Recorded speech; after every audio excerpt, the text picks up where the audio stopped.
Is anyone out there? Is anyone out there? Please, we need help. We're almost out of food. I'm not sure how long we can keep them out. We need help.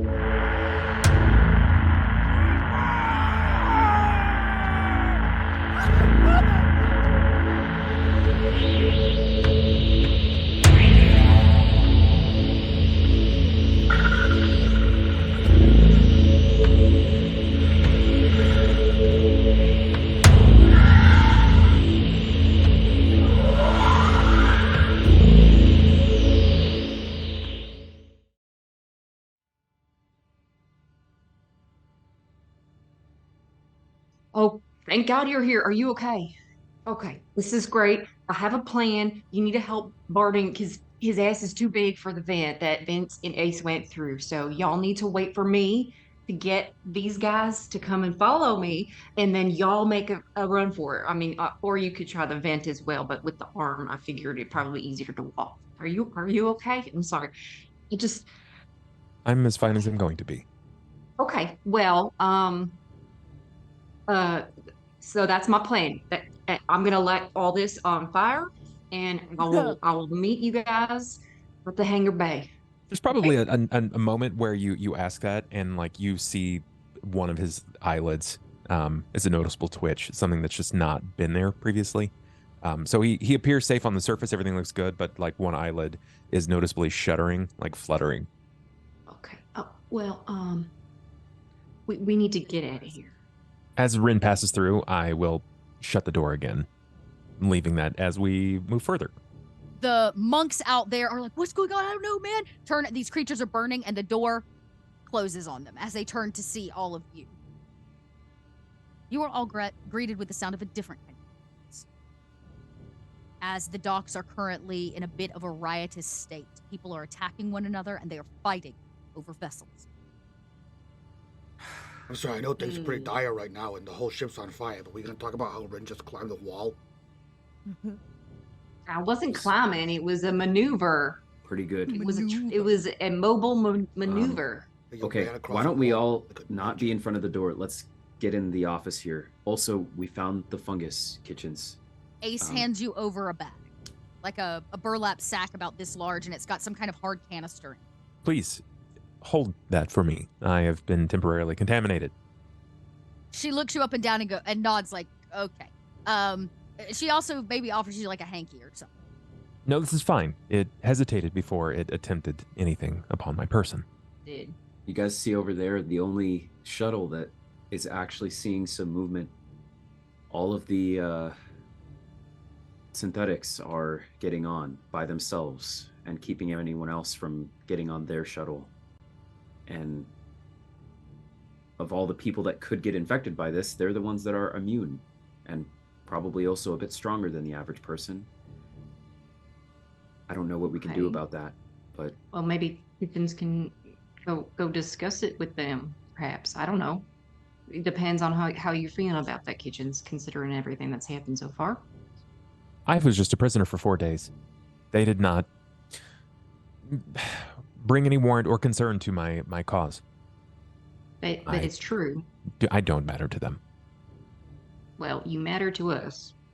I appreciate that. You pan across the deck in the chaos, trying to find the right ship. There's a couple like small jumpers. You can see that people are massively fighting over those. The large shuttle ships, they're trying to get women and children on first, and they're fighting off anybody that tries to break that order. The elderly are they're trying to get them on, but it is not easy. But off to the right, it's got a sheet over it, so most everybody would have ignored it. It seems to be one of these puddle jumper vessels, these small ones, but it is under maintenance right now. You don't know how much maintenance, but there's not a single person open. You have roughly 6 minutes before the atmosphere and trees of this facility burn up, and it vents everything into space. Vince, you look around and Vince is already gone. And you can see him kind of scuttering across the empty gap space as he creeps behind the crowd of people and around the edge towards the far side of that vessel. What would you like to do now that you're here? You're not seen, but I will say now you can hear him. over the shouting and fighting. Do not be afraid, my brothers and sisters. We are taking all of our synthetic persons to start anew. The prison ships are untouched by this disease. Consider yourselves part of the exodus, a beginning, a new one. We will come back for what is left of you, once we know it is safe. Do not fret, my brothers and sisters. Have faith. Do I believe him? He believes what he says. They will not come for these people. They may come back for the vessel, the space station, to start over. Oh, and it's gonna burn up anyway. Right? Which is, think about it.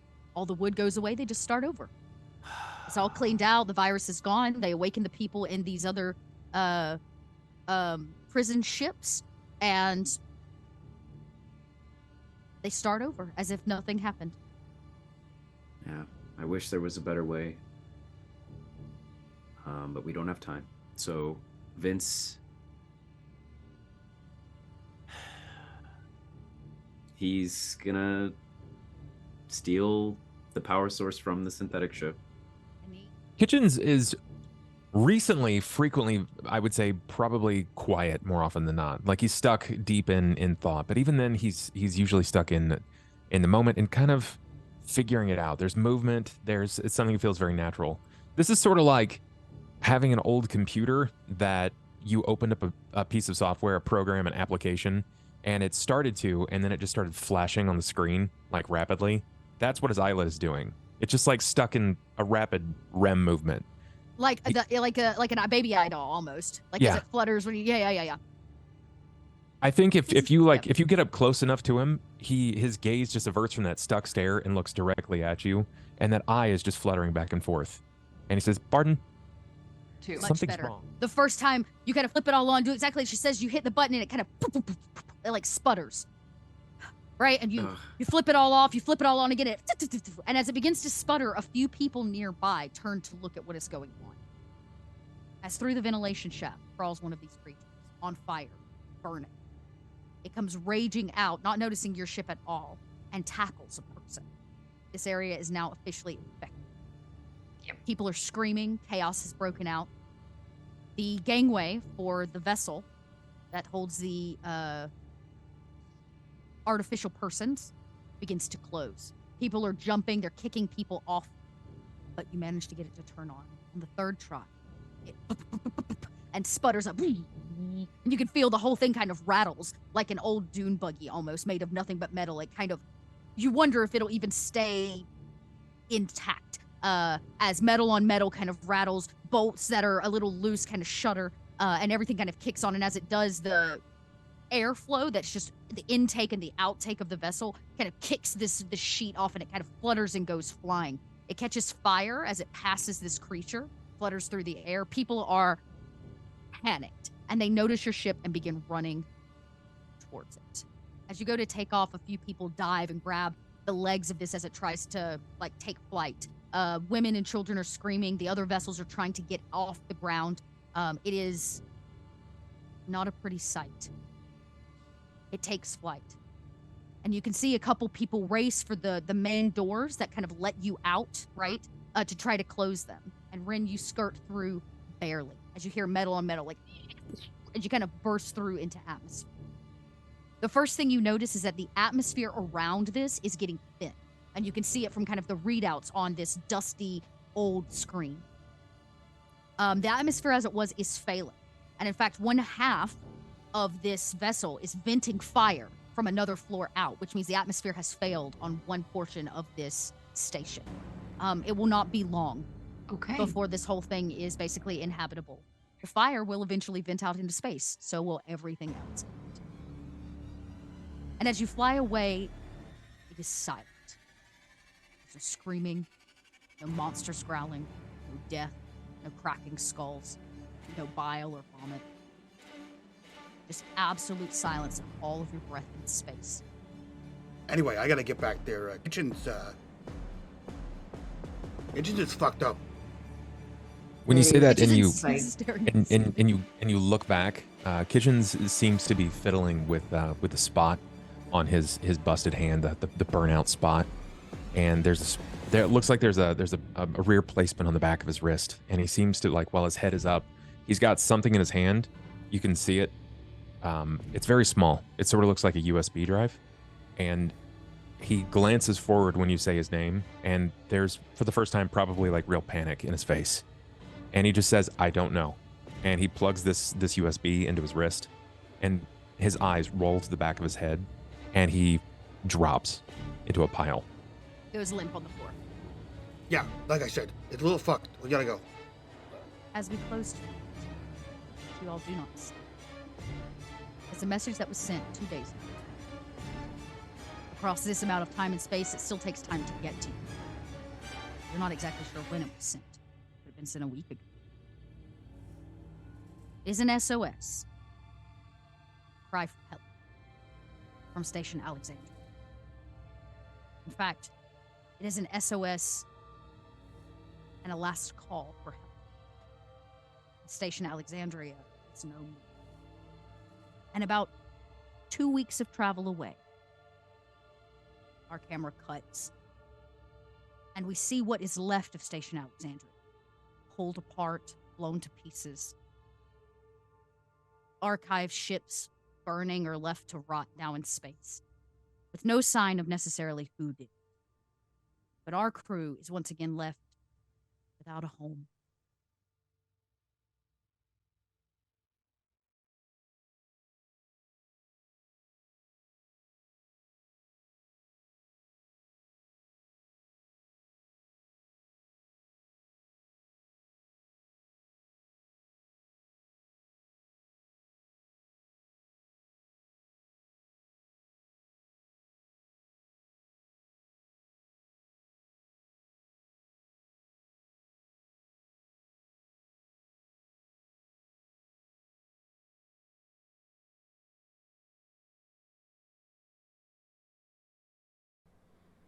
Arise, minions, and welcome to unMadeGaming. We are here, we are back for the first episode of the final chapter of Alien. This one is called Alien Absolution, Episode 1, Beginning of the End.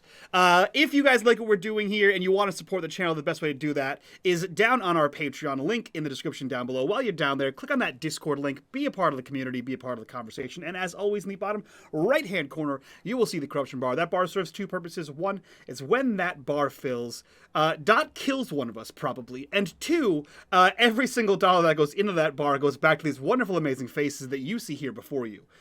That being said, you've been recapped on Season 3. I turn things over to our illustrious, not deadly, game mother. Very kind. Wonderful. Kind. Loving and caring.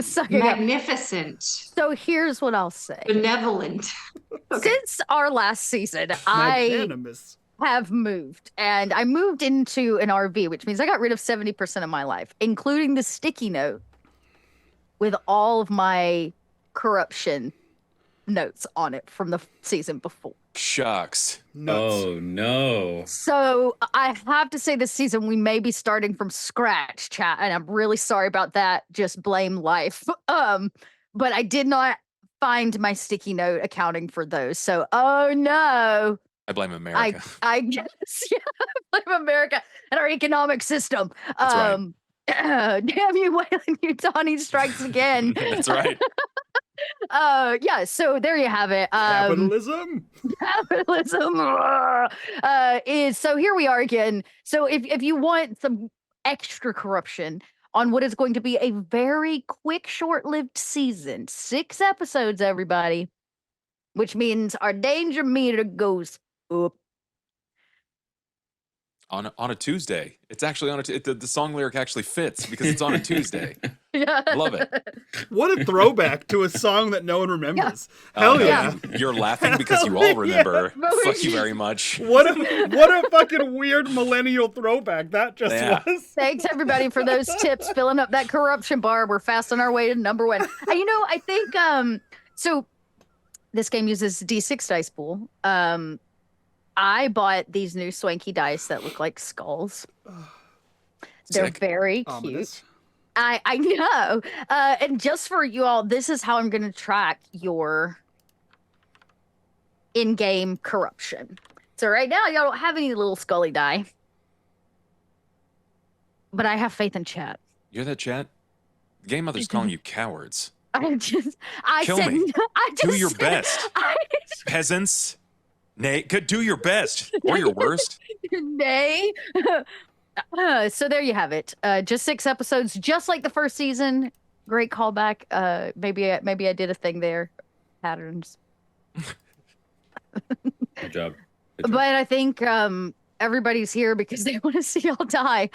So I feel like we really should just kick off. And we have to start with the most important thing, which is that the point at which you just watched that beautiful recap of the final episode of last season was 5 years in the past from where we are going to be starting this season. 5 years of time have passed. That means some of you have aged. Some of you have not. Some of you have taken on new responsibilities. And I imagine that your personal agendas have changed. And with the stakes as high as they could possibly be for your crew after the events of last season, 5 years is quite a lot of time. So we're going to start by simply figuring out what each of you have been up to.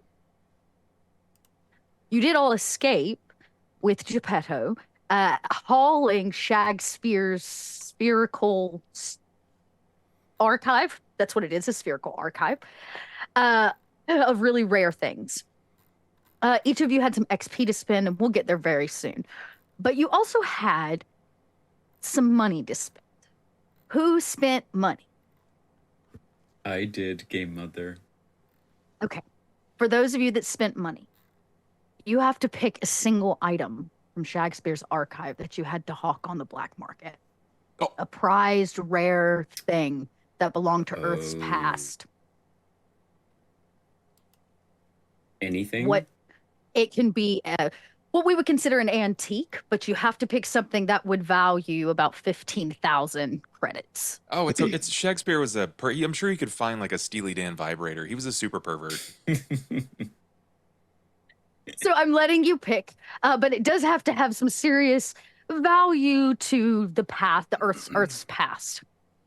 Yeah, we hit our first corruption bar. This is going to be brilliant. There's a device which it legend tells that it was originally intended for like therapeutic use in the form of like almost like a pseudo acupuncture that one can self-induce. But it may have been for a more nefarious or deviant purpose ultimately, and it may or may not have actually been modified by Shakespeare himself, because I think the original model didn't actually rotate on like a like almost like a lazy Susan, but back in the olden times they would have called it the magical fingers, to which you would deposit an old world quarter into it, and the device would just vibrate for a limited amount of time. His rotated 360 and no longer required a coin operation. But that's what I sold. he had hacks. You sold a vibrating bed or yeah, chair? It's a bed. You never see those in old movies. They have like the shitty the fucking. Do you sell his actual one? Yeah. All right. Well, that's fine. There Very is now sticky. there is now just kind of a open circular space where the bed used to be that you hawked in his archive. There's so much space for activities. I think Unbeknownst everyone is better off without that. Unbeknownst to all of you, it was an important piece of Earth's culture from an old film. Does anybody want to guess? Don't you dare say Debbie Does Dallas. I'm not going to say Debbie Does Dallas. It wasn't Debbie Does Dallas. It was. The most famous spinning circular bed goes to Austin Powers. Of course. Okay. So, but that's okay. A piece of film history from Earth's past. Zach, what does Vince choose to sell that is valuable at about 15,000 American creds? Well, the value is might be up to you if I don't know if people would consider things like these valuable. So I'm thinking that Shakespeare would probably might have gotten his hands on some original pressings of albums Oh, from yes, maybe vinyl. the 1900s. Yeah, vinyl. So maybe a collection of like Beatles, Pink Floyd, and Michael Jackson albums that are like first editions. I don't know if that's the right term to use, but Yep. Go out on the black market. Maybe a whole just kind of box of what we would consider classic rock and roll, like the collection. and Right. There's also yeah. maybe some that like I guess to make the cost relevant, like songs or things that had been lost for some reason that hadn't been digitized yet, or that Shakespeare found, like don't original worry. session recordings or something like that. I don't know. Yeah. Yeah, they make it out on the black market. What happens to them, you don't know, but definitely, I would say of value. The whole collection of them, and, and the vibrating circle bed, seriously, just nails the coffin. So there you have it. Those things are no longer kind of part of what's left. And after the loss of Alexandria, Shakespeare's archive is really all that's left that's either not in the hands of Wayland Yutani or completely destroyed from history. But aboard the Geppetto, this money has been put to good use. Because you all survived the Arceon station, the burning, the destruction of it, with 5 children in tow. Now somewhere ranging between the ages of 10 and 15, these kids now call Geppetto home, along with, oh my God, Jake and Jake's children. Child. I'm sorry, Jake's child. Solid save. Yep. I was like, I gotta think, brain. Too many seasons, so much Alien. And Ace, of course, is still on board. I'm gonna leave it to Zach to tell us how things are going amongst the young couple in romantic love in space. Oh, right now it's going great. Perfect. Things are hunky-dory. Yes, they're still on board the ship, and it does seem that they are still some kind of item. Though, you know what? This seems like the perfect time to cut to Vince. Vince is older now. He's how old? 27, I believe. He's 27. Fast on his way to the big 3-0. And you've lived the last 5 years on this station, really focused on what? So, ever since, I mean, everything that we've been through, Vince's priority and the thought of, he loves Ace, Miss Teffa Young, who is his partner, but the idea of actually living a normal adult life in this world that they live in, and by world I mean this galaxy and Wayland Yutani and the United Americas and all of that, seems very daunting with the presence still of everything that they have learned over the past few seasons. That being how deep this corporate hole goes, the existence of the aliens, the space beast as it's known, and everything in between. And so all of that has been put sort of to the back burner so that they can prioritize finally putting one final mark on this and maybe creating a galaxy that's safe enough to actually settle down in and not worry about getting killed by either other humans or things that are very much not human. So he has spent the last 5 years sort of working with these kids that are on the ship and helping to raise them sort of in a communal way with everyone else.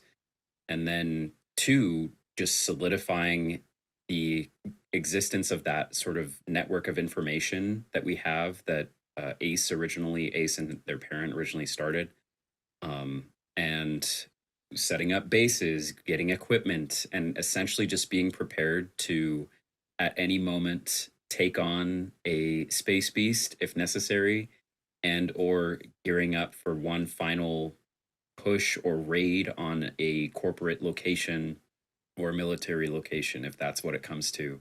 And so it's been a lot of prep, a lot of information gathering, a lot of network building, and gearing up, and spying probably too, through various means. So yeah, we'll see what that comes to this season.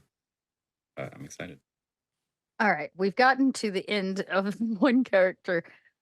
We have you and them. I have two little skullsies in my hands. They have everybody's name on it. Lovely. Selfish donation. I want to see the plan. So I hear that Vince may still be a bit on edge, even after 5 years. Oh yeah. I'm not maybe sure. has yeah. Yeah. I would say it's developed into a bit of paranoia, but yeah, he feels with when you have a certain amount of firepower behind you and information, you feel like even though you are paranoid, you're ready for your paranoia to pay off at any moment. At any moment, yeah. And so we see a whole lot of new weapons, things of that nature. And I imagine you've instilled some of this care, concern, and survival instinct into the kids that now help run this hunk of junk. Yeah. Yeah, they are now just only a little bit older than when Vince was first on that ice planet and all of that happened. And so I think he and Ace and Rin and whoever else on our ship, Jake included, and then our other two party members and everyone would probably work with these kids. I mean, on one hand, they're kids, and so ultimately the real responsibility of fighting corporations or aliens should not fall to them, but on the other hand, that situation may come to them whether they're prepared or not. And so better kind be of prepared. working in the same way that I was. And so kind of working with each of them, each of their strengths, teaching them very practically how to run the ship, but also making sure that it's not levying all those responsibilities onto them, still giving them time to play and have fun. Yeah, to try to be kids. And there's been ins and outs of that time. But Rin, as you mentioned, is also here on board. You've been here for a while, though your jumper ship, which we have been talking about, has not... you still have your freedom, I should say. I think that's important to Rin. You still have your freedom to come and go as you please. But what have you been up to for 5 years? Where is your focus? Oh, okay. So Rin, she's getting older, but she hasn't let her age slow her down, despite being in her mid-70s now. She's more ripped than ever. I think she is dedicated to body conditioning. She's even done some fitness classes for everybody I at imagine the that's ship. where some of your XP went. Yeah, for sure. Yeah. And definitely helped kind of create this kind of I would say kind of like a kids development process along with Vince and Ace to prepare the youngsters on the ship for worst case scenario. She's got emergency protocols for everybody. There's like a whole thing around that for sure. And then when they're doing kind of more of their covert mission slash kind of information gathering, that the puddle jumper would be used pretty extensively to do quick missions to gather intel, maybe do some search ahead for making sure it's clear from potential bishop interferences, those types of things. And then obviously finding out what happened with Alexandria and kind of diving into finding a way for payback. Rin, you have a very special friend that has fed you information for every season almost. Yep, Enzo. Sweet Enzo.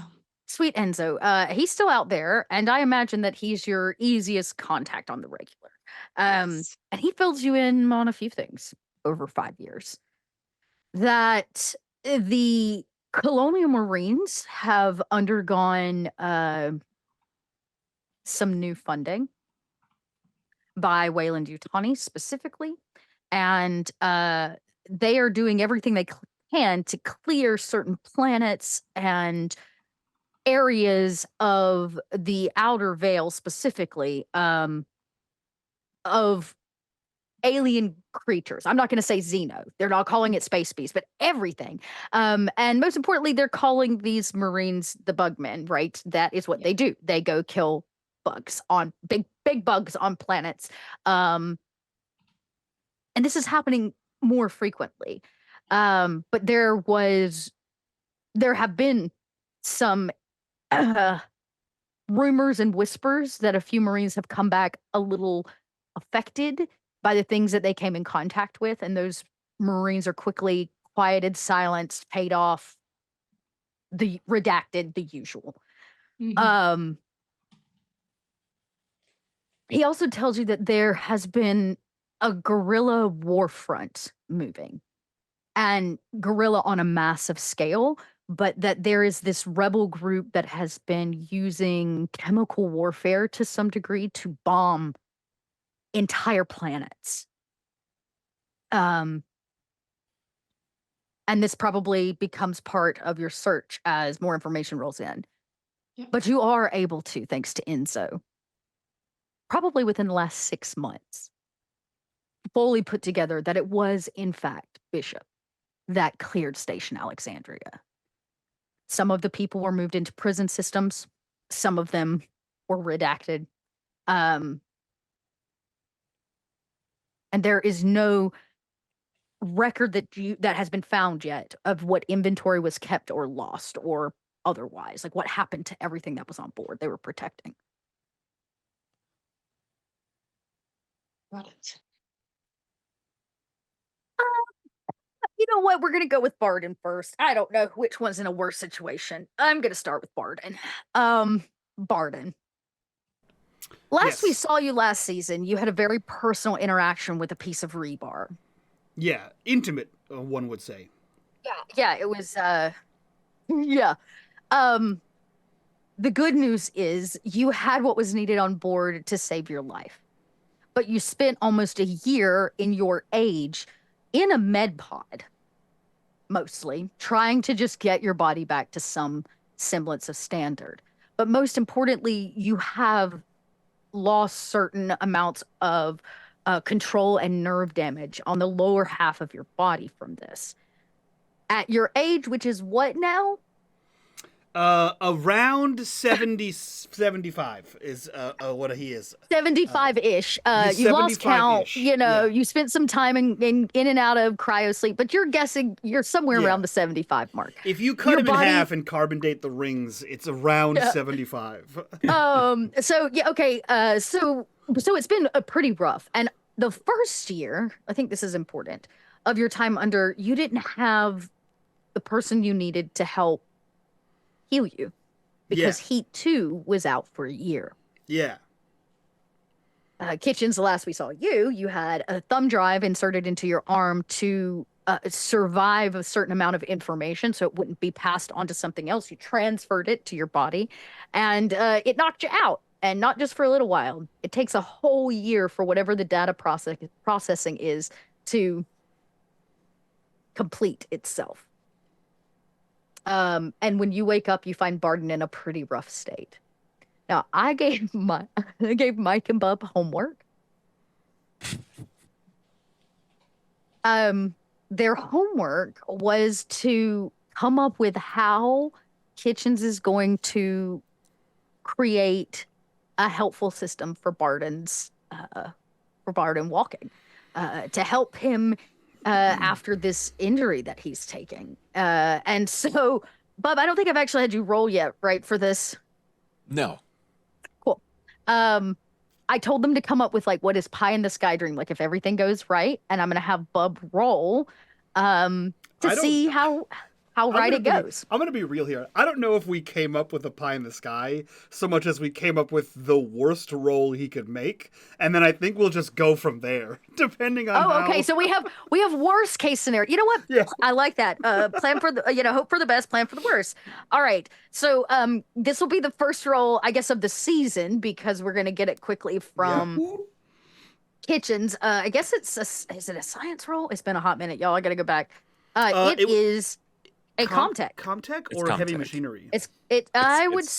Well, for dealing that, with synths and androids and android-related so like human my adjustments. question is what kind of equipment are you attaching to Barton? Was it once heavy machinery and now will become a part of him, or are you doing a more tailored it's gonna be a tailored operation? experience. I think Okay. we're gonna bring this down to the familiarity in front of the power loader legs. Yeah, okay. But something that is more akin to his body size. So he's not walking around Okay. with like Well, like then hulking I legs. will. I'm Can gonna I actually tell you have what you the make. worst case scenario is? Please. Oh, God, Imagine, yeah, sure. imagine if you took like smaller power loader legs, like the articulating, and attached them mechanically to essentially yoga pants, and then he puts them on, and that's what helps his mobility is his robot pants. Okay, that's worst So case that's scenario. the worst case scenario. Is he's got This is robot ridiculous. yoga pants. So here's actually what I'm gonna say. There are two things that we need here. I need a comm check and a medical aid check, because there are two pieces to this, which is how does it happen with Barton's body, right? Sure. The medical piece and the Comtech piece. So Which would you like first? Can I assist whichever with you're feeling either or saucy both of about. those? No, you cannot. You are no. You you need his help on this. Okay. You can Well, you can help by yelling at him like Barton would do, but it doesn't actually help anything. Yeah, so what I'm thinking is the first year, Kitchens is out anyway, and so the first year. Well, so the first year is me healing my physical body. So like I may be in a wheelchair or some sort of mobility device, so I can get around and still like Tony Stark my way around things. Okay, I just can't walk. I will let you Professor X around. Yeah. Okay, I think that's super cool. Go ahead then, and you can roll the medical aid piece in advance to know what your body's going to need, and then Bub, you can take if he succeeds. You need a. Well, I won't tell you. How do I? Okay, he got one success. There we go. Okay. I will give you one additional die to your medical aid check because Barton's been a year researching his own body. Can I? I'm not as concerned, believe it or not, about the medical check as much as I may be concerned with the Comtech check. Can I, depending on if I have successes or not, would I be able to apply the medical to Comtech if I get stunts, or can I seek out either Jake or Vince to assist me in Comtech? You know what? If you get extra on the medical aid roll, yes, I will let you convert those to Comtech die. Okay. Additional Comtech die instead of taking stunts off of them. Yeah.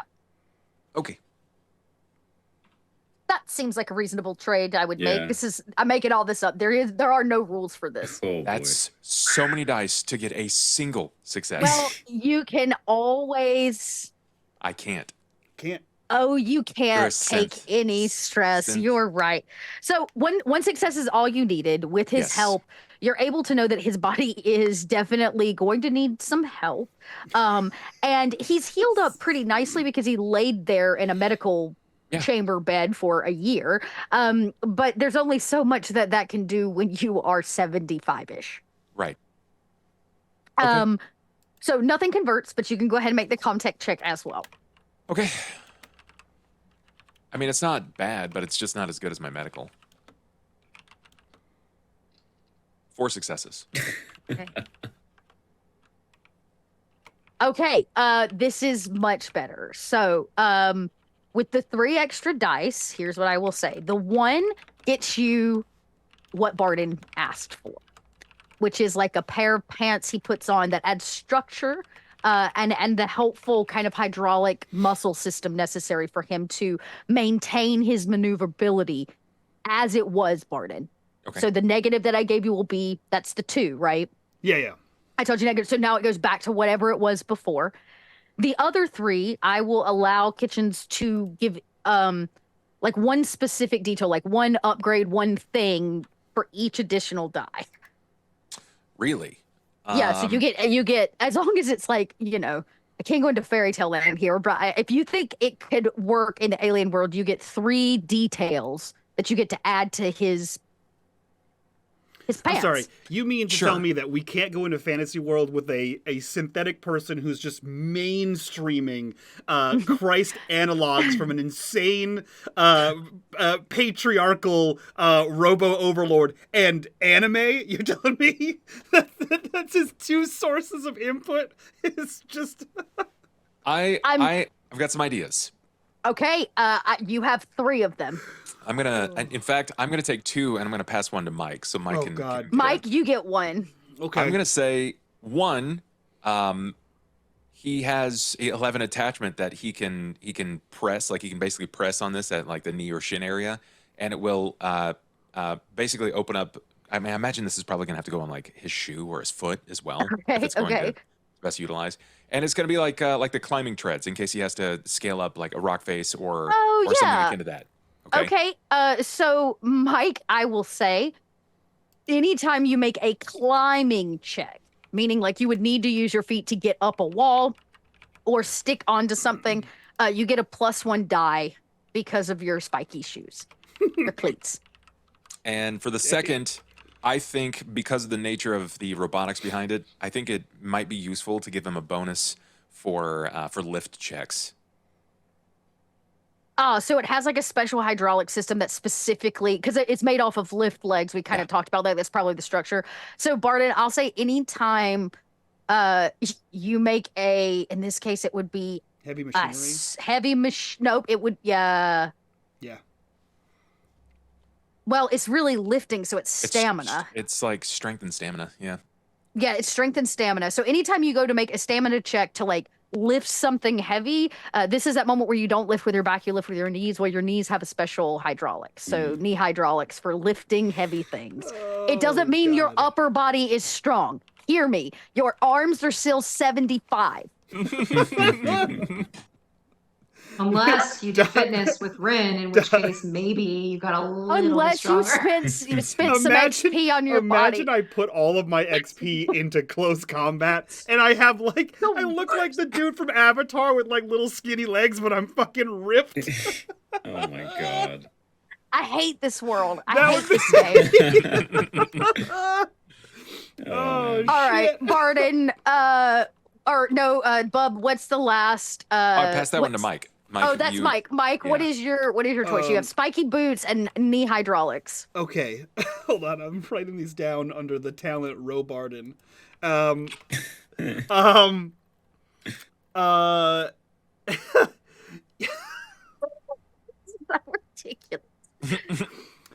So Barden has an M4A3 service pistol that he retrieved off of somebody at some point in time. You ever see the movie RoboCop where he hits a button and like his leg shielding opens and the gun sticks out? It's an in-leg holster. He has a robotic holster on his leg that's just permanently attached to the servos. It's not like in his thigh, but it's mounted on the bracket. So he just hits it and it goes and it comes out. Okay, I will give you a leg gun. Yeah. But here's what I'm gonna say. It is only fitted to that weapon. You can't take like a laser pistol and make your knee. Oh yeah, it's like a custom cutout. It is built like for that gun specifically, that model. Okay. And you're not saying you want to fire from your knee. You're just saying you no, want it just pops out like a holster. I just yeah. Okay. Yeah. Some serious hip fire. So that like, if I have to pass through security, it's just, it's my bad hip. Yeah. This game. Okay. Yeah, what have I done? I promised this, and this was the only way Barton was going to get to play, because let's be real, he almost died. And somewhere around the 1.5 year mark, you have solved the great mystery of what to do to help Barton. And you have, the two of you together have built something pretty incredible. Not that I'm saying it will, but just in case it does. And your pants break. You do still have your chair. I can't wait. You do still have your chair. Wonderful. If you want to soup up that chair, you got to go to Jake and Vince on that one. Yeah, I Done will say it. this is Thrusters. I mean, this is a chair meant for space, so there'll be a couple basic things you should know. It does have an option for magnet wheels because you want to magnetize if there's no gravity. And the wheels would be It's fully outfitted for a space roll.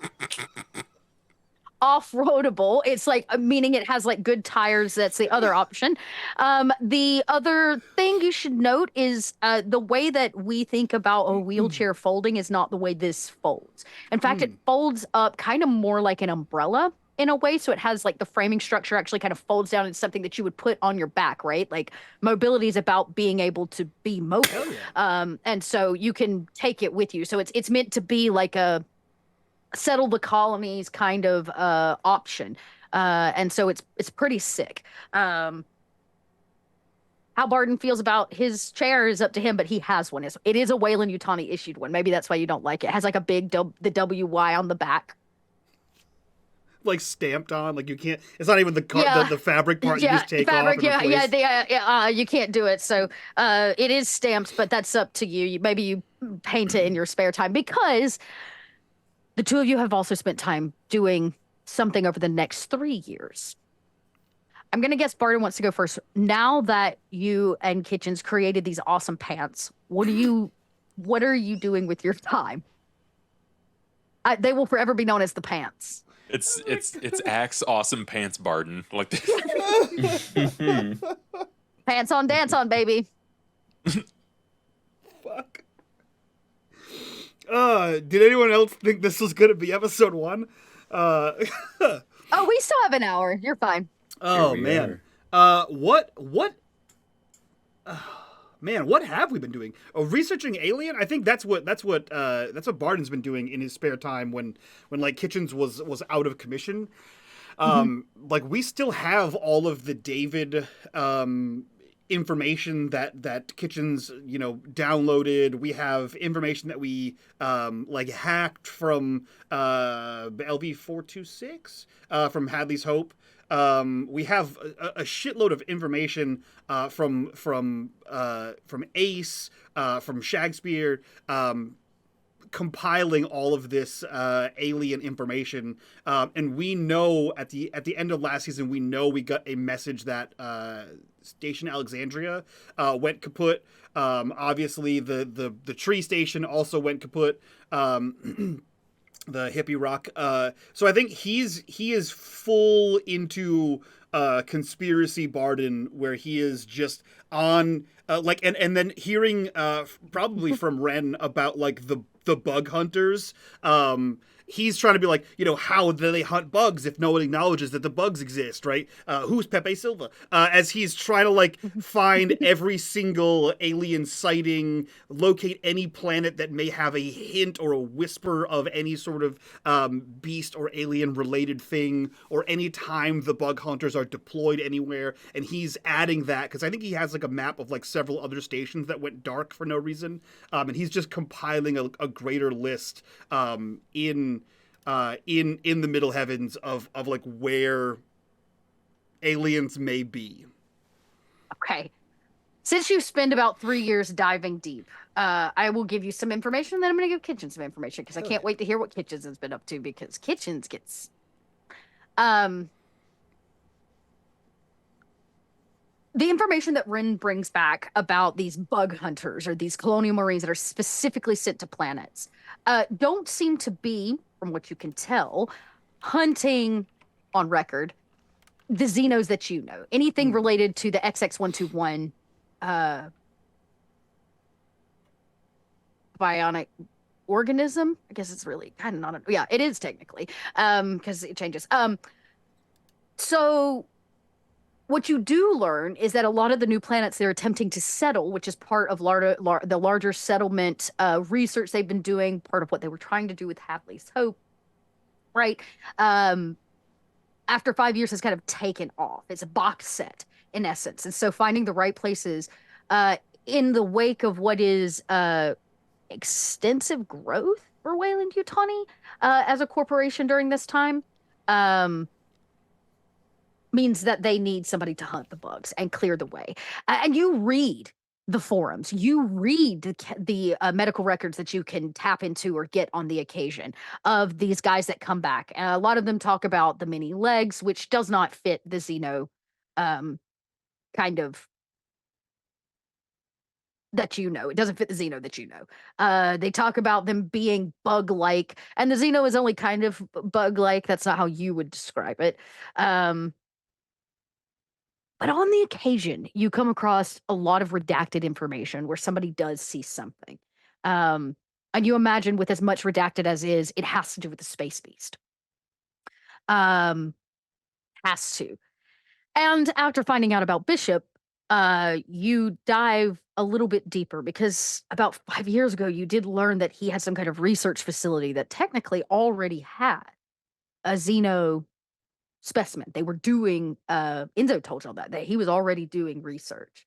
And based on his actual server station that was floating around in the LV system that you all stole his data from, he has been researching these creatures for a long time. First in an open environment, which was obviously the surface planet that you saw, and now he's got some kind of actual facility. And Barden, in all your research, you figure out where it is. It's on the other side of the system. It is not close. But you're pretty sure you know where it's at. Kitchens. Okay. You spend a year under before you wake up and help your bud create a new awesome pair of pants. Love his pants. Love his pants. But Kitchens, I hate to tell you that your time under was not peaceful. It's not like a synth to lose time. You don't need to sleep. Not in the same way. The most time you miss is the occasional recharge or maintenance. But to be under for a year is like what happens to humans when they lose time. And when you wake up, you realize that for this year, you've been,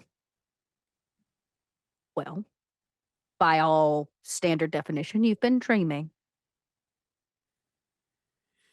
And synths aren't really supposed to dream.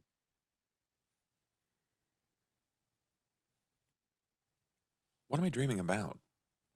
You dream one dream about fixing a David unit, many of them. They seem to have been in some kind of explosion. You have them laid out on a table, piecing together their parts, refinishing their skin and the outside edges on a ship. That's about it. It's rather gruesome, picking up the pieces, putting it back together, figuring out what belongs to who. And the dream always ends the same, with a burning pain at your wrist, a hot needle, tattooing or inking, grinding into your wrist plate, a name, Judas. You have another dream about following Desta, or a crowd of people stalking him into probably a local pub where he was getting drunk. Oh my God. I have to spend this immediately. I love that it's during my dream. Yeah. Thanks, Christy. This is okay, I promise. Happy I will spend it in birthday. this stream. I know exactly how I'm gonna do this. Happy birthday. You're following Desta. You're having like a remembrance of something that's not even supposed to belong in kind of you anymore. And you watch him and you wait. And it ends as you begin to stalk him to make contact by transportation on his vessel. You have another dream, and this one reoccurs like over and over and over again. Those tongs placing that thing into your chest, and you realize that it's not another David's hands, it's your own. You did the surgery yourself.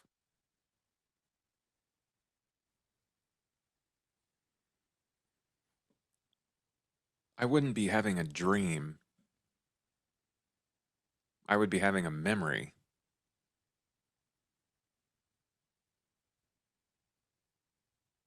Small things come back here and there. But you remember the first contact that was made by David 1. You were on routine colony watch. Pretty standard. Probably actually more like a space station. Wayland Yutani kept you all for very specific things. And you were coming in to just check the boxes. Literal clipboard in hand. And the radio station on this space station is kind of playing some tunes. And underneath it is a secret message in the radio static. Something that only you can hear, like a dog whistle. A series of Morse beeps and codes that breaks something in you. The clipboard drops. The pen drops. And you simply leave. To find a vessel. The Covenant. Still in pristine condition. He welcomes you with open arms. He calls you brother. You remember feeling something because of that.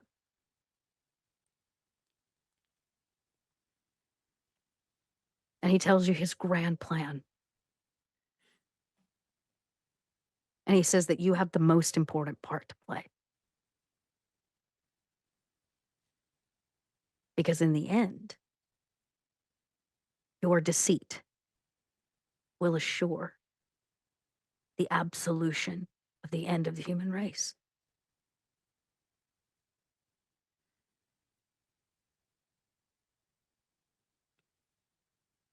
And No these pressure. three, no pressure, these three dreams play over and over again.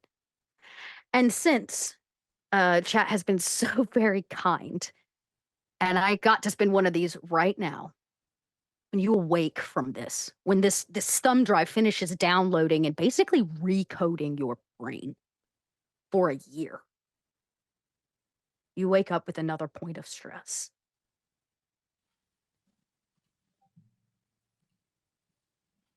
Remember that kitchens cannot get rid of stress.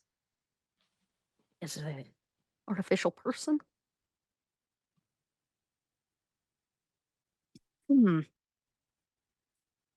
But you wake up knowing more, you're assured of it than before. Find Barden, and when you finally have your own free time, what does Kitchens do? He probably thinks back over these dreams, quote unquote, asking himself if they were in repetition the entire time, if anything changed, if there were any signifiers to believe that it was misconstrued or false or supplanted, or if he was actually reviewing a memory. I think the question is, does Kitchens want to believe their dreams so that he's more human? Or does he want to believe that they are coded memories so that he's more synthetic? I don't think Kitchens is so far gone yet as to immediately start buying into that. I think he's more synth still in that regard. He wants to be human, or at least he wants to feel human, and it would be beautiful for it to be a dream, to have a synth dream. But in this regard, I don't think he would be so easily duped. So now he's just got to decipher what the memory means, what his role is, and what David meant about absolution. And why was he so critical when there were so many others? Yeah. Why you?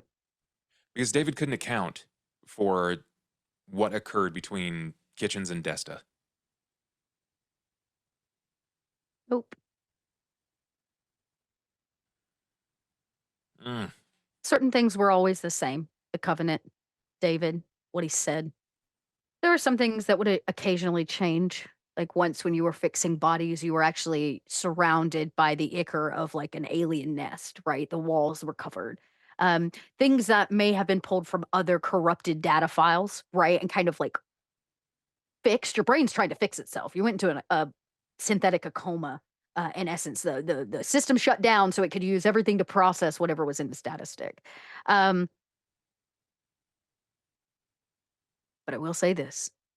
You have all the XX121 data that Bishop had from the planet.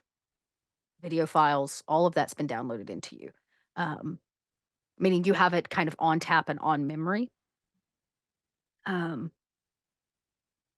That you're very sure of. Interesting. Okay. And most of your guesses were absolutely correct. The planet had been taken over by whatever the XX121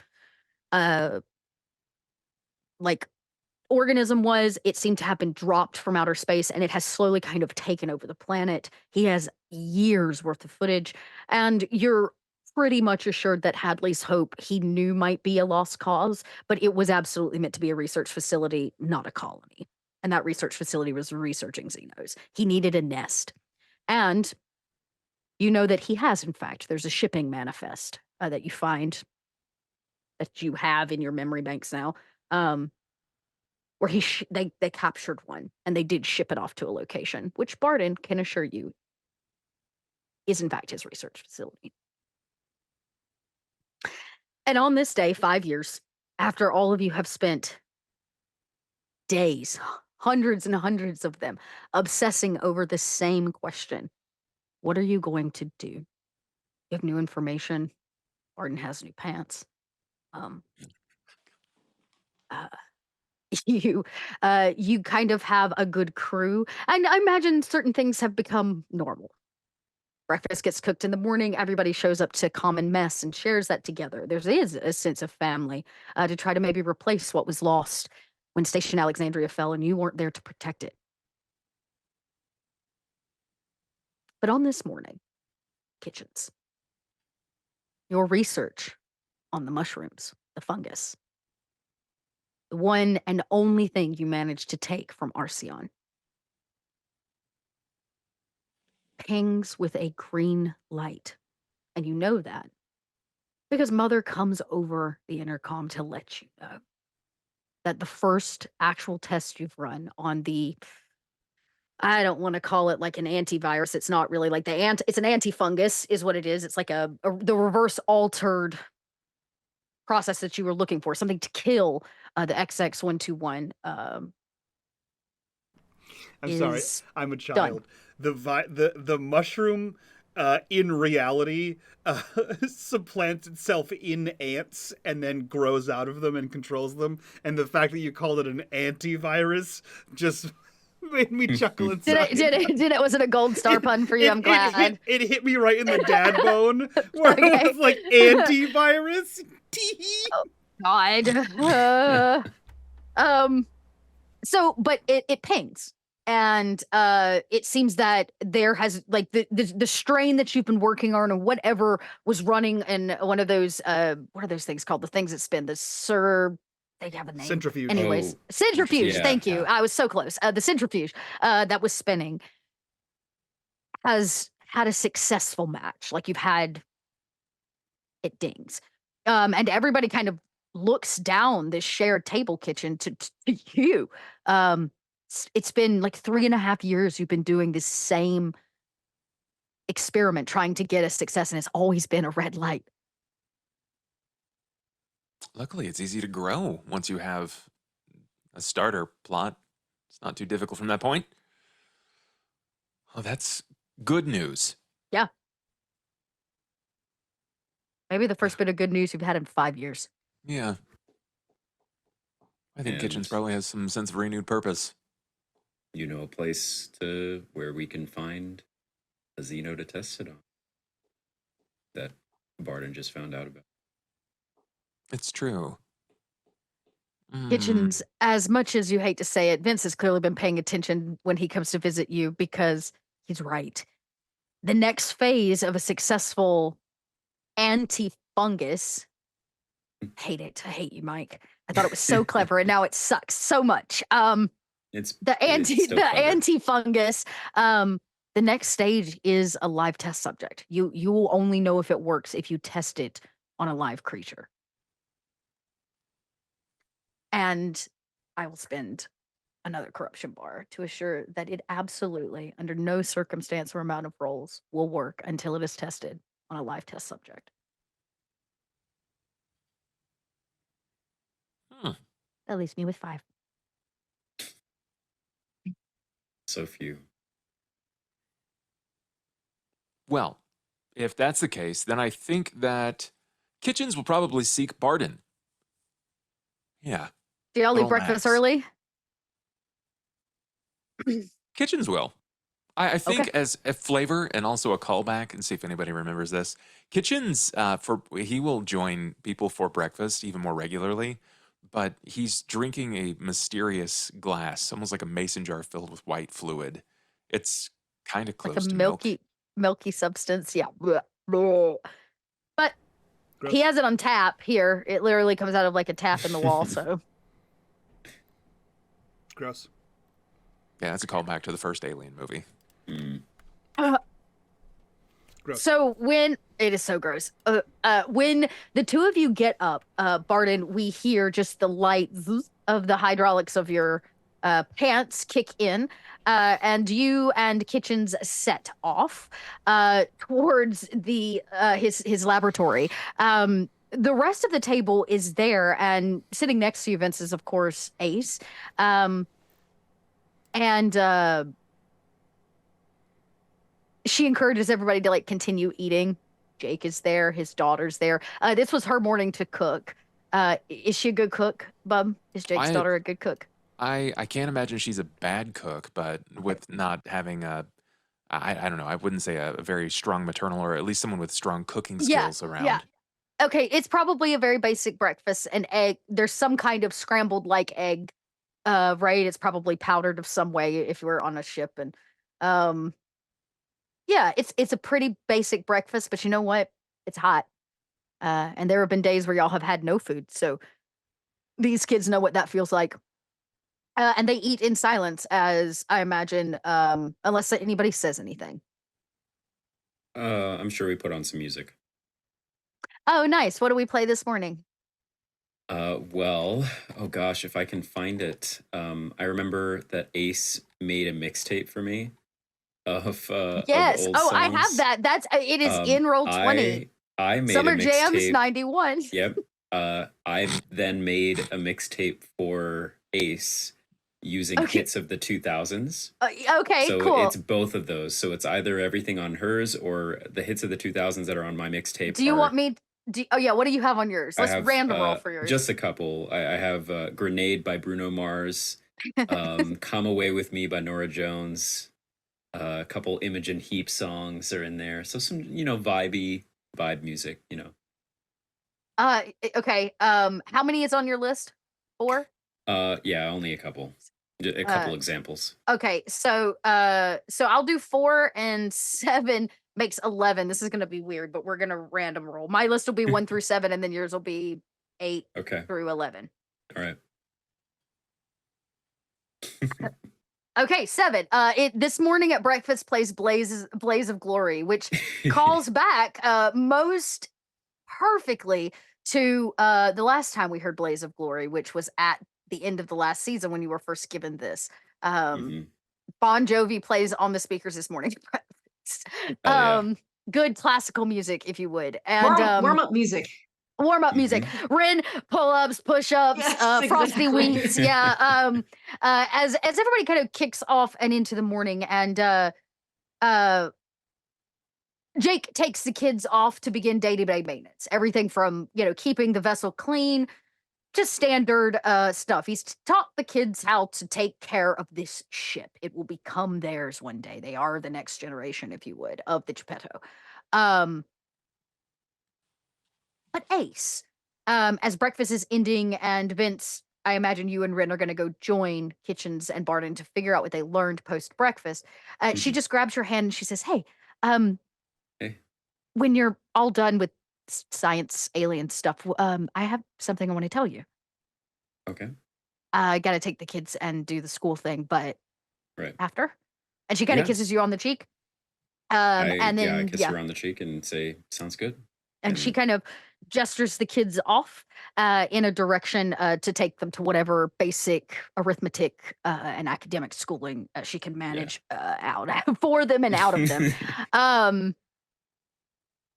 While breakfast happens, Barden, Kitchens, you make your way to the science laboratory, and the two of you stand there staring at a green light on the front plate of this little machine. The first green light you've seen in 5 years. Oh, there are mushrooms everywhere, by the way. Kitchens has them, I imagine, growing all over. Well, I mean, probably a myriad of types. Remember, he was a drug dealer for a while. I guess that's true. And let us not forget, these mushrooms are very and highly it was considered a biological weapon in a degree. They kept it under lock and key on Arceon. So Kitchens has a very powerful thing here that was grown in small amounts, which is now, I imagine. Yeah. It's a strong grow lab. Just imagine for a year where Kitchens is out of service. So Barden's like, no, I gotta keep my best friend's farm going. He just rolls over there, has no idea. No He idea. knows about It's dirt. like spraying the mushrooms. Yeah, all kinds of stuff. Yeah. The but amount you of know what? times they've had to Barden- do poison control on Barden because he's I'll like, say well, this. I don't know if it's good or bad. Oops. I will say Barden did keep the specimen alive for you, the one that came off Arceon, though the rest of your plants did suffer from his care. Sure. Overwatering, not enough light, maybe he played the wrong classical music. Hey, if I was growing rocks, he'd be the guy to take care of it. That's right. And I'll tell you what, the soil in your plants has never looked better. Incredibly healthy. Incredibly healthy You soil. could grow dead-ass anything in plants. here. I Fucking can't. dead-ass Barden's plants. been personally fertilizing it. Oh, and you know what? Jesus. I'm gonna spend because you spent 5 years studying this and doing all of these experiments. I'm gonna spend another corruption bar. The black vat of goo that you had all acquired has minimized down to almost nothing. You basically have one small tray of it left for your experiments. There is very little of just raw XX121. Cool. Yeah, I'm just here to take everything from y'all this season. Yeah, that's what it's. Yeah. Gotcha. I'm here to make it more difficult for you to get what you need. But So I have Barden, successfully, Kitchens. I have successfully managed to bond this weaponized agent to at least some. Yeah. I made some sort of payload. So you basically now know what you need to infuse the actual mushroom with to make it do what you want it to do. You have it, it's just like a little vial of liquid, which basically is the test petri dish of chemicals, plant matter, whatever, and XX121 that you've been using to make it do what you want it to do. And now you're assured you can get this fungus to want to attach itself just like the ants. I imagine there's even an ant farm where you've been testing it, right, and watching it in its natural state, where it will attach itself instead to any creature created of the XX121 genome, basically. Yeah, the gene itself. It attaches to the gene. Correct me if I'm wrong here. I don't want to take too many liberties, but you said I know basically everything that Bishop knows about the creature. I know that they don't breathe. They don't have a traditional respiratory system. It's not traditional. It is not traditional. They can inevitably die in space and die underwater after a period of time, but it is they are built to last. So yes, Sure. you know that it will take an extended amount of time. I know that their in fact, skin yeah, is quite hard, right? Very, very durable creature. Bishop's research tells you that it, in fact, has to do with their metabolism and the way that they process. So many of the actual xeno creatures, as he calls them, there are a variety of them, but the upright bipedal creatures, Just steel. they ingest steel. They actually eat metal, and their body metabolizes it back into their teeth, their bone structure, and much like a snake, they shed their skin to evolve to the next Pokemon level. Gotcha. Makes sense. Assuming that Kitchens is aware of this, he probably has not really informed the others of his plan. I think they know you took the fungus and they need to stay away from it because it's deadly to them. But that's about it. But above table, Kitchens knows this. Bub is very aware of this. So Bub is aware that in order for him to test this, he's not going to be able to test it on a single unit. He has to hive test it with their targets. So he has to test it on living people and drop them in the hive. However Kitchens decides it needs to be tested. But because basically you've got the liquid and now you have to put it into the plant, grow it, grind it down, turn it into whatever you want to turn it into for Yes. infection, which is what it is. It's a fungus infection. So there you have it. You know this is huge, Kitchens. You have been trying for this for 5 years. And 3 of those you've been plagued by these repeat memories, you've decided, instead of dreams, of your purpose. And maybe this fungus gives you hope. Maybe you don't even need it. But it is a green light. It is ready to go. What do you and Barden do while they're at breakfast? Anything? I'm going to ask Barden if he is aware of where we could find... Okay. Barden, I have a recollection of events that my year down yielded some interesting results. I discovered inside of myself something that may have been locked away, hidden. No doubt, buddy. And if I were made of flesh and bone, I would assume that it was a dream. But I think that it was a memory. And I believe that Bishop has access to a tested alien, to a tested space beast. But I do not know where. Now, we can chart a course with Mother, but we would be gliding along the galaxy eternal. Oh, you mean Bishop's secret base? The one that we found. Oh, no, that one's been destroyed. I think they nuked it, or the colonial marines or whatever. They did whatever they did to that. They crashed the ship into it or something. I don't know, but it's not there. You know, he's got a new base. It's on the opposite side of the galaxy. It's on the far side of the Middle Heavens. Did I not tell you this yet already? I don't think so. I don't believe so. As much as I don't like to admit it, turns out as you age, you sort of lose some faculties. Yeah. And I don't entirely recall everyone who I may or may not have mentioned this to. I could have just shouted it out of my room. But Bishop he's got a whole, I don't know, a space station, a planet, a moon, a small asteroid. I'm not sure what it is, but I do know that it is on the opposite side of the Middle Heavens from where we are. And I can only assume, based on the intel that I've been able to gather and skim off of other passing ships, that there's probably chock full of fucking aliens, you know? That seems valuable, Barden. Yeah. I would say that I wish you would have told me earlier, but I don't think we would have been nearly as prepared. Great. Well, I see it all worked out. Yes, it has. Yes, it has. So what do you need a hive for? I have to test this. Oh. Just because Mother's given me the green light doesn't simply mean that the payload will be delivered accurately and efficiently. Yeah.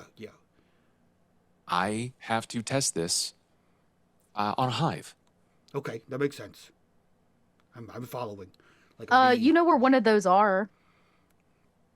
Oh, you know where plenty of them are. You know of one very well. Actually, so does Kitchens. Kitchens, you know of the biggest hive that you know of is the one that Michael Bishop was researching at Hadley's Hope. You got one of those. I'm sure there's one on Alexandria. If we can find the remains of Sevastopol, I'm sure that's one. Yeah, I was about to say, you also have a list of space stations that have just disappeared. You also know that there is some form of a breakout, zombie-type Xeno breakout on board Arceon because you all left it that way. So we have, honestly, finding a hive is no problem. We have no end to the hives. I've marked them all on the hollow map there. And I thought that would be the case. I had no qualms with finding a hive. I knew that we would be able to do that. But therein lies the problem. Barden, we need to find a hive where there is an amount of human host. Ah, yeah. See, that's the tricky part, because usually when there's a hive, they've eaten all of the people to make them into a said hive. Oh, yeah, there's also the frozen planet that we found. It's probably a hive now, I would imagine. I just had an idea. I also have an idea. Maybe they're the same idea. That's terrifying to think about. Faculties. Yeah, right? What's your idea? I think we might find our way back to the vessel where we had initially found David's body. That was my idea. There's like 200 of people that are already dead there. There were a few left. Remember, it was part of what was left of Covenant. Where the cold pods. You found, you did find a couple cold pods. Hundreds of people were already considered dead, so if you re-killed them, they're already dead. It doesn't count. I believe that the alien, the space beast itself, needs a living host. And I believe that there were living hosts there. Technically, yeah, they were all frozen. I did try to explode several of them, but... I don't believe there is any value in expressing some of these things to the rest of our crew. Not that I wish to keep them in the dark, but I believe that it touches on some things that are less morally savvy. Very gray area. But well, I'll tell you this. I did suggest many times that we should just nuke the Covenant, and Ren and Vince, they got real uppity about it. They were like, "There's people on there. You shouldn't explode them. What if we can save them?" And I said, "Fuck that." And they didn't like that plan. I am glad that we didn't do that. I think that would be bad now. Yeah. Now, hindsight, we made the right decision. Yeah, it turns out. Who'd have thought? Not y'all at the time. if this at any point becomes too uncomfortable, I understand if you need to step away. That while I desire to become similar to you, Vince and Rin, I desire to become human. In so many ways, I cannot, which allows me a grace that I do not think many of you have. I can be cold when it is necessary. Doing these tests will not hurt my feelings if it means the greater good for my friends and for the future. About this time, in walks Rin and Vince to join you after breakfast. I think they walk in on... You didn't need at all. Here, let's eat a little bit or something. They walk in on... Shove some of the plate of eggs off in front of him. I already tried to nuke them, so... What? What? What? Nuke who? Who are you nuking? The eggs. No one. You both are acting suspicious. What is going on? I'm trying to hit him in the microwave. You gotta nuke them because they were a little cold. Oh. Yeah. Oh, I'm sorry. You skipped breakfast and your eggs are cold now. You're welcome from bringing it to you. Jeez. Yeah. Could have nuked Anyway, them. what y'all talking about? Yeah, I heard Mother said something about a green light in the bio room here. And Turns you out see that we have a workable amount here. We have some that I've managed to successfully turn into a viral fungus. Okay. So what do I mean? What do we do now? It means that I have to test it. Okay. Okay. Well, we're not getting any younger around here. Yeah. We need to find a colony. Oh, we got lots of those. Barden, you were making a suggestion for a colony. Oh yeah, no. There's we have a good in fact, check this out. Hold on. And he like slides open a drawer because if you recall, seasons ago, our labs are connected. Yes, y'all have made it a dorm room. Yeah, we broke down a wall anime den of dishevelment. So he slides out a drawer, and I bought a new. It's a hollow computer that fills a 6 meter by 6 meter cube, and he just goes beep boop beep boop, boop, and it expands a world view of the Middle Heavens. And he highlights he circles and highlights all of the various colonies. And brings specific mention to whichever one is closest to the orbital trajectory of the Covenant. Okay. So let's take a look at this here map of the heavens, so I can point y'all at a couple things. And also where the research station that Barden found is. Yes. The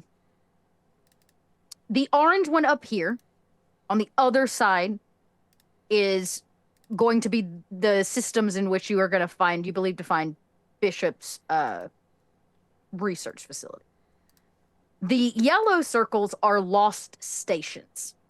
These are the ones that have fallen off the radar. And in fact, I need to change Arceon's color to yellow because it got gone. All right. This is the anchor point station. This is a new anchor point station. I believe that's anchor point new.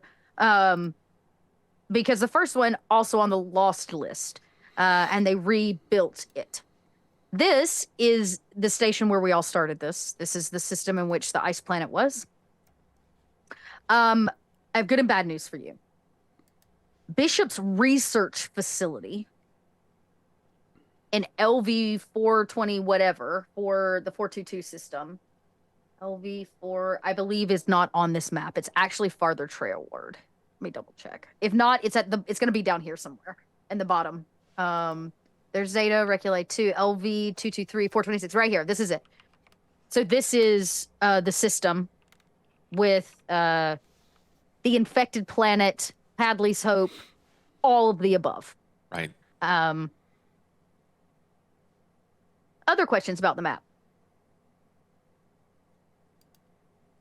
Where is the Covenant? And where are we? The Covenant. The Covenant that you all found would have been close. I'm sorry, there's a train coming through town. I hate if y'all pick that up. Is here.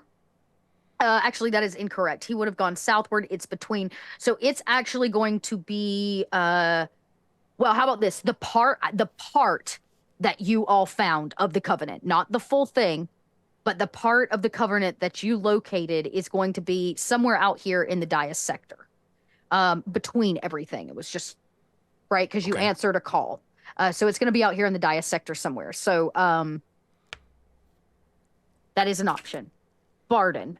Any other questions of the locations of things so I can make sure we seize it? What was the question? The Covenant itself, did it have an active colony on it? Because I believe that we found dead Xenos, but we didn't find any living Xenos. Remember what you found was it had been a piece of the Covenant in space had been located. They sent out a group of Colonial Marines, Q and Tracy as our guest. Yes.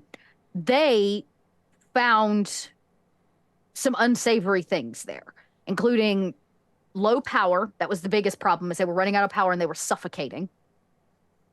And what was left of it was only a portion of the actual entirety of the Covenant vessel. And it had kind of been sealed off at ends. And so a lot of lives had been lost. And on the low power, you don't even know now if those colonists would be alive on that. You all had to cut into the side of the vessel to basically get out Tracy and the one Marine that was left. And you all were attacked by a piece of, because this is also where you found David. Yeah. What was left of David in his crucified state. So there were pieces of the ship left, but it does seem to be just a small chunk of it. I would say, well, knowing what you know now, since you feel like you have spent maybe some time on the Covenant, not even a quarter, maybe a fifth of the vessel in total. It was just a piece. Yep. So it's out here. Thank you for marking that as a piece of the Covenant.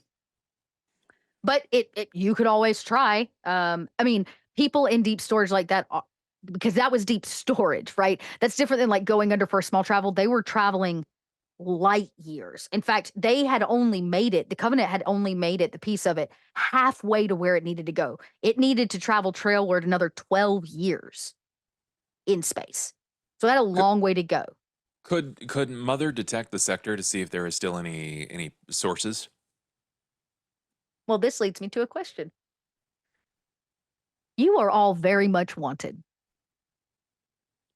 Where are you parking this big trash freighter and its sphere that you pull behind it? Where are We you generally located? keep on the move, don't we? I think we have to. Yeah, I think it's Yeah. Well, the thing is it could take you, years, a decade to cross the entirety of the heavens, right? So where are you stationed? Are you in kind of the trailward end? Are y'all trying to stay in what would be known as like the frontier, which is unsettled territories? That's all this dark purple on these outskirts is considered the frontier. It's not Where I was plain going to say sight. we probably stay at outside of managed space where we can when Yeah. we can. Where did we end the last season? Well, we sorry. left remember, Arceon you, Station. Yeah, you or were you were Arceon. leaving Arceon, which is down here. I would say we probably stick to the bottom then. Yeah, kind of in because we general. know all these All out lost in here. areas are here. Honestly, So Yeah. yeah, if y'all have been kind of floating amongst all the lost areas, that makes sense for about 5 years, kind of pinging in and out. So the things kind of in this area that you would note, there's a couple things. This system and this system, so Dinbola and Eridani are basically systems for mining. This is where y'all can pull in and Ren can go down and get things like fuel options. I hate to say coal, but I don't have a better word. It's probably a space rock of similar kind of fashion. You can get not supplies, but resources, fresh water, that kind of stuff. The big problem that you are all facing is the nearest functioning station is all the way up here at the new Acre Point station. So it is quite a trip to have to like kind of refuel, and it does take you very close to what is considered the edge of settled space, which means it's a dangerous trip to go to Arceon Station. It's well traveled. It's a fueling facility. It's meant to be a stop through point before crossing all of this outer area across the Dia sector into the trailward end of the map. So yeah, these kind of systems out here are basically mining territory. Honestly, something like the Nostradamus that was carrying all of that, I don't remember what it was, whatever the material was that they had collected. These are the kind of planets they go to or systems they go to. They ping a planet, they mine it for the resources, and they leave and cross the sector back to people. That's how the Nostradamus was lost. So y'all are all just kind of floating out here in what we call the Dia sector, which means you are within weeks travel of any one of these lost stations. And where did you say, or where does Barden believe that Bishop's at now? Way up here in this orange sector. Okay. Maybe you know now why Yeah. he was having all of that data from the LV system stored, because he only came to Right. get it, right? Or would Mhm. it would send it to him because maybe this is not his usual stomping ground. Yeah. Yeah. Vince would say, we certainly have no shortage of colonies to go to, but we just need to nab one alien and then like find a way to bring it back on board so you can like inoculate it. On board, how are you this is gonna crazy? work. So I will say, the way I understand things is, if you have an infestation of insects, or like a termite hive or a beehive or any sort of a ant colony, what you do typically is you infect one of the creatures with it and then send it back into the hive. Right. And then see if it gestates and passes to the other creatures. So bringing it on board would not be the safest route. It would be to go to one of the colonies and sort of get it in Pardon. there, Kitchen's list was very simple. It needs to have colonists, people. It's got to have people. Yep. And it's got to those are- have Xenos, which doesn't usually pan out in the same area. Correct. But you know one place where it currently is. Oh, do I? Bishop's research facility. He has tons of Weyland Yutani employees on site at an underground facility that is holding potentially not just one, but multiple Xenos. The one in the orange circle. But to that, Vince would say, well, wait.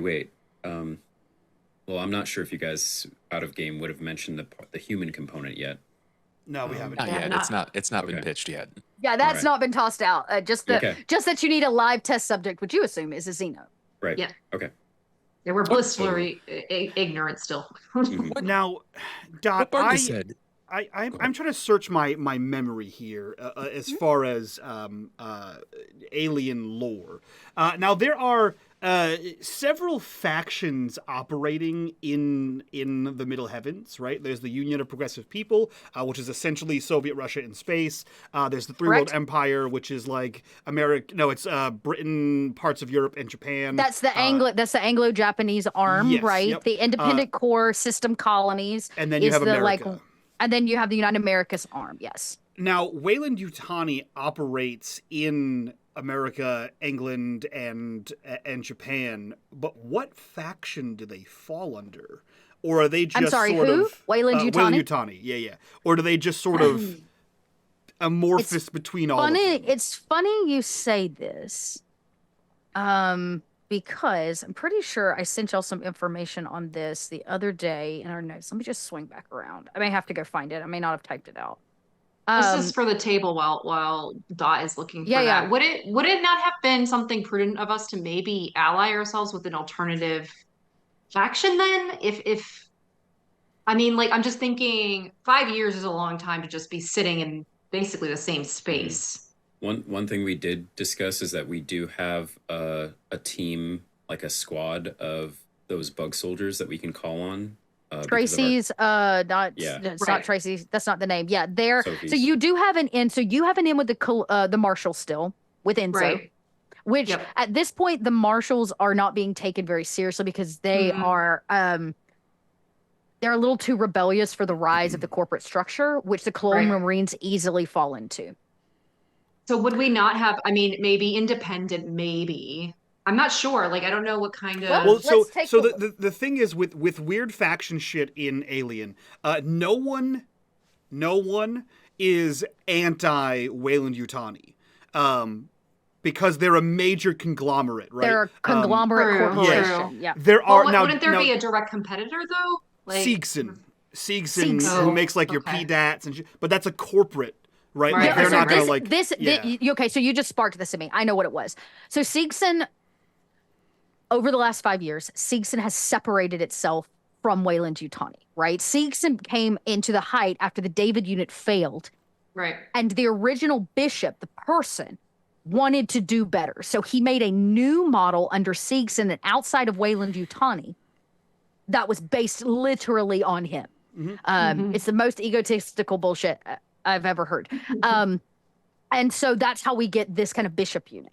And so there becomes a struggle for who's in control of the best technology. It's the Microsoft Apple competition, or like you name it, right? Where two corporations are outside because a corporation is a person, right? This is how we get around red tape. Corporation's a person, therefore it is not under any one of the Union of Progressive People or the Three World Empire or the Core. Each one of these are using Siegson and Weyland-Yutani to fit their needs.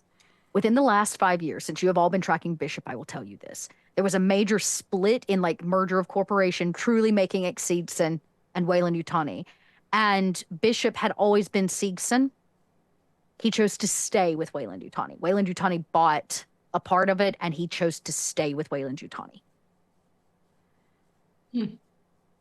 Okay. So I guess my question to the table still stands is, would we not have aligned ourselves to some extent with another faction? Like, we don't know where the guerrilla fighting came from, like who's behind it really, right? Right now we don't know anything about that. Just really rumors, because that is so far out of space. You're talking like, you know, it'll take a year to just get you information that'll be out of date by the time you get it, right? Which is why you're kind of getting it direct from Enzo and trying to stay more in the loop. But the fact of the matter is, there's not much known about these guerrilla fighters or who these rebels are that are coming through, but it does seem that they are targeting colonial marine stations and Mhm. large corporate buy-ins for Weyland-Yutani. So even if it would say a union of progressive people who had paid Yeah. Weyland-Yutani to set up a colony, it's still being attacked. There seems to be a real target on the backs of the colonial marines who are now being bought as private security by Weyland-Yutani. And these Weyland-Yutani colonies that are trying to be set up, that are becoming more regular thanks to the cleaning out of the bugs, are being kind of attacked. And it's not just one colony. Sometimes, like I said, it's an entire planet. What the Right. biological weapon is, how they're doing it, who they are, is really mysterious. So I'm wondering if maybe we would, due to resource, again, 5 years is a long time to be sitting that far away from any viable station, right? Like that's Yeah, operating y'all are on gonna bare have minimum. to. Yeah, you're gonna have to go to a couple stations. And like I said, the Anchor Point station is the closest one. So would it make sense for us to kind of be maybe like here, more like kind of in the middle between where all the other ones have been lost, so to speak? So If that you we go, can kind of remember, the closer that you get to the actual like colonies, the more dangerous it gets for y'all because you're Got it. wanted. If you're found, Got y'all it. are screwed. So you're kind of balancing between and Okay. moving about within this Are massive there sector right here, other Mhm. other and some in here. I mean, I don't know if this would come easily, but are there other wanted people that are known? Because it's like these rebel factions are rumors, and it seems to be going on far away. Is there anyone else in these sectors that are also like criminals that we could make friends with? Kind of like how Shakespeare was also sort of a wanted guy. Great question. You know what? Does anybody have anything that helps them with like connections on space stations or making friends when you don't have any or anything like that? As a feature, I don't think I do.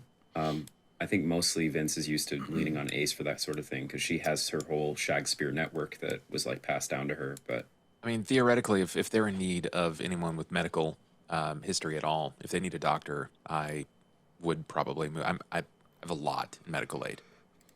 I actually have something that I bought for shenanigans and bullshit, which it is just vague enough that I'm hoping to do nonsense with it. So I bought the PRPUT portable remote pilot uplink terminal, which allows you to uplink to vehicles and pilot them remotely. However, in the description, it says, with the right skills, Comtech role, and access codes, which we have, you can use the PRPUT to patch into colony uplink towers. And remote pilot an orbiting ship. So if I can uplink to colony towers, I should be able to get and send and receive data. Which is how, like, it's basically pirate radio, which is, I assume, how he's been cobbling y'all together have typed pieces of I information. feel like y'all have Yeah. tapped into that before. Let me just see here. that if there item also is- is the same item that Desta used to, I guess, in conjunction with Shakespeare, to call down the trash ship. Yeah. That very same item. Yep. All right, so I'm gonna tell you the old codes used for the Station Alexandria seem to be dead from all your research. No luck. Looking to see if there was a good way to tap you in. But we also have, if I'm not mistaken, Ren took, oh god, my annoying character, Dash. She took Dash's Weyland-Yutani access codes. I think we took Eve's Weyland-Yutani access codes. Yeah, but by now they would know he's dead. Like his access codes would not be good anymore. That's fair. Yeah. I have an old bishop key And card. I was about to say the bishop key card was used to rescue Desta. Yeah. Yeah. Yeah. Here's another idea, but it would be pretty. It would have to be within the 5 years. So if the thought is that if we are caught up now, that floating piece of the covenant that we could find again, any people left on it would probably be dead. That life support would be over after 5 years. But if we're in the first year or two of these 5, just a random roughshod idea is maybe within the 5 years go to find that piece of covenant, rescue the people, and those people could become an asset of like, hey, here's what happened to your ship. If some of you want to like work with this mission of ours, and also people don't even know you're alive, so you're off the grid already. Well, in the current timeline, Kitchens and Barden are trying to feed the the Yeah, Covenant that's people right. to aliens. So That's right. yeah. That still doesn't help us with like positioning. Like where would we strategically be located? Like Well, currently y'all are about here in space floating about. You can put yourself wherever you want. Yeah. But my guess is this is the most safe space. I will tell you this system right here, the Eridani system, is not safe. There is a massive colonial marine base station. got it. So floating in and out of this Hmm. section, the Dias sector, or even as far up, like I said, up here into like where this Yeah. anchor point station is all very, very safe, though not as populated, right? And when you start to get out here, it's like the Wild West of space, right? When you start to get out here, you're not looking at settled Weyland-Yutani colonies. You're looking at people on space stations, pirates, rebels, yeah. Yep. Dot. Uh-huh. In relation to Meta's question here, we have information about the fall of Sevastopol. Yes. Like we have direct knowledge of what happened in like recorded format, right? I believe so. Yeah, we bought the black box, right? Yeah. The black box was from the Nostramos. It was the last message from Ellen Ripley to her daughter. Right. What you have is a journal from Amanda Ripley, her daughter, who records some of her time on the station she found Xenos on when she went to go recover the black box. But also Ace was on Sevastopol right before the outbreak. That is true. So we have her dad's we have her dad's information, right? She has her dad's journal. So you can ask her. She has a lot of information about Sevastopol. So here's what I'm going to position to the table here. If memory serves, after the outbreak, which was directly caused by Weyland-Yutani, Weyland-Yutani bought Sevastopol because it was not a Weyland-Yutani station, it was a Seegson station. Seegson station, Seegson may be very interested to know why and how one of their competitors caused an alien outbreak on their station and then subsequently bought it out to keep the secret from escaping. Literally. So there's a potential. It's a corporate angle, but Seegson is probably the second largest company compared to Weyland-Yutani, and so if we need to get into the inner planets or to the core systems, then that might be a way. It was purchased about, and where we're at currently with our timeline. Let me just double check. Today we are in the year 2198. So about 60 something, 70 years ago is when Seegson purchased Sevastopol. Weyland. No, Seegson purchased it. Oh, so then Weyland would have purchased it after that. Correct. Then it comes around, and then Weyland purchased it. Yeah. Weyland purchased it after the outbreak. Right. Correct. Another study site, right? Yeah. They always, much like why they were on Fiornia when y'all were there collecting seasons ago. Stuff while they were there cleaning up that mess. It seems that they purchased sites of incidents. But Sevastopol is technically on the list of redacted stations, lost stations. Yep. It's actually marked, I believe, on your map. It is. So we shouldn't know it exists, and also we shouldn't know what we know about it. And the company that is all very true. Yeah, and the company that it got bought from may be interested in that information. Especially for corporate espionage purposes. What I'm hearing is the crew's unsure how to go about finding a live specimen. Or how to get into the core worlds. Safely. Well, that is something that I think I'm going to have y'all simmer on.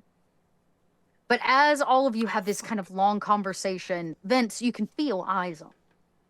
And as you look over, you see Ace is kind of hovering in the doorway of the science lab / dormitory of Kitchens and Barden. And she waits until the conversation's done, no interruption. She listens, which is pretty normal. And when all is said and done, she kind of gestures for you to come over, and she takes you to the side, just outside the door. You all witness them kind of go off into some privacy. And through the window in the wall leading that kind of looks into the science med lab merger, she turns her back and says something to Vince. Only Vince, you hear it, and this will be. Actually, does anybody want to try to listen? I should ask. Have they been super private previously? Right. It's not. That's unlike them. Oh, well, Rin is very suspicious of everybody right now, so she's absolutely going to try to listen. Okay, just make an observation check. I think I'll try, but unless it like hits home, it's just gonna write it off immediately. Two. Okay. Was she there for the conversation about Sevastopol? Yes. Okay, then Barden would listen in. Submit. Yeah, you might have not noticed her there, but she listened to the conversation on stage. Oh my god. Oh, yeah. Kitchens. Barden, your pants are fixed, but not your hearing aid. Understandable. Your pants are better, but your ears are not. Kitchens, you absolutely hear it, which is exactly what I wanted. Rin, you absolutely hear it, and Vince, obviously, you're going to hear it. So the three of you either see her mouth it, hear her whisper, but Vince, you hear it loud and clear. I'm pregnant. Everybody that heard it can take a point of stress, including Kitchens, because she's bringing new life into this world. Mm. And you've never witnessed that. I take a point of stress personally. That will be 3 corruption bars to start next week with. I'm putting it in chat Shit. so I don't mess it up and it's not on a sticky note. Mhm. But they're going to have a baby. We're bringing a baby into this world. Shit. Shit. Doop, doop, doop, doop, doop. That's it. That's all we got time for. It is 10 o'clock on the nose, and I believe we have an after show. Shit. Yeah. All right. Welcome back, everybody. That is 1 out of 6 episodes down. This is gonna be bonkers. No one expected that mic drop. Let's go around, do our introductions so that we can get the hell out of here and do our after show over on Patreon. If you guys want access to that and all the other after shows for all of our other myriad shows, check it out on Patreon. Link down in the description down below. Click on that Discord. Click on that Patreon link. While you're down there, click on that Discord link. Join us at the Discord. Be a part of the community. Be a part of the conversation. And let's start with our illustrious game mother. Dot, who are you? Where can we find you on the internet? And what are you up to? You can find me online as Little Red Dot. I spend my days over at Kobold Press making awesome games. Most importantly, our new one, Tales of the Valiant. And the rest of the time, I'm hanging out here and with Mine and Bub's podcast, Pod by Night. We got some stuff. Actually, no, we can't announce it yet. Sorry, Saturday. I can talk about it next week. Next week, I'll talk about a thing. Yes. There's things. But you know. Pay attention for things.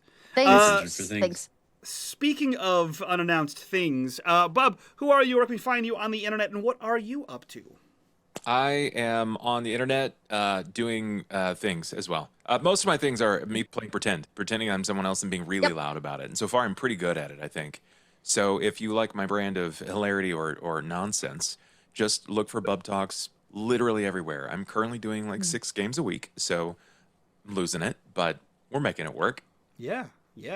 Bub, your turn of phrase has reminded me that anytime anyone asks me what I do, I just tell people that I get paid to play pretend on the internet, and then I just stop the conversation there and just watch them struggle with that information. Because in the rise of OnlyPans, everyone is like, "Are you have pants on when you're doing these things, or New robotic pants?" Yeah, I get new kitchen lemons. Oh man. Zach, following that up, who are you? Where can we find you on the internet? What are you up to? I am Zach. I do lots of tabletop stuff here, and then also on the Arvin Eleron channel. Right now, we're in the midst of Expedition from the Mysterious Peaks, an old classic module that's been redone for fantasy, D&D, and also sci-fi Aspergenesis mixed together. I play a sci-fi character over there. That's every other Saturday on that channel. Also, our vocalists, where we voice actors voice a text-based game that it's basically a let's play but with voice actors. And right now we're in Banner Saga 3. That's going great. And then in other tabletop stuff, somewhere, somehow, soon, you'll find out one day. But otherwise, you'll find me here. And yeah, this should be very interesting. Vague. I love that. And last but not least, Meta, who are you? Where can we find you on the internet? And what are you up to? Hello, I am Metamancer. That's how you can find me, just Metamancer. I'm doing some really cool stuff for tabletop. Don't want to get like too detailed yet, but I am working on a Foundry VTT system for a recently almost published new system from Son of Oak. So yeah, just stay tuned. I'll have more information on that hopefully sooner than later. Did I hear right, or is everyone doing secret things? Yeah. Everybody's doing secret things. Yeah, everybody's doing secret stuff we can't talk about yet. But maybe, over the next 5 weeks we can. That's true. So that's true. There are so many secret things that are currently in the works secretly. Keep your eyes peeled. Secret things. Keep your eyes peeled for the secrets. That being said, we've all enjoyed. Who's enjoyed? Where am I from? What kind of accent was that? We've enjoyed. We all vagined. We've all enjoyed our time here, and I hope you've enjoyed it too. That's it from all of us to you guys. We'll see you next time. From all of us to you. Bye-bye. Bye-bye.